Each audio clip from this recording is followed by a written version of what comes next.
పద్దెంది పడిమెట్ల పైకెక్కి గుడికేగు భక్తులకు ఎదురొచ్చే బంగారు స్వామి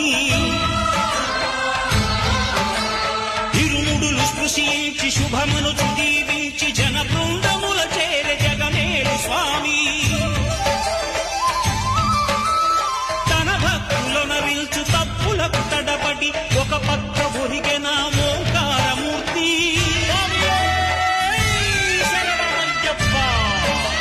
స్వాములందరూ తనకు సాయము కాగా ధీమంతుడై లేచే ఆ కన్య స్వామి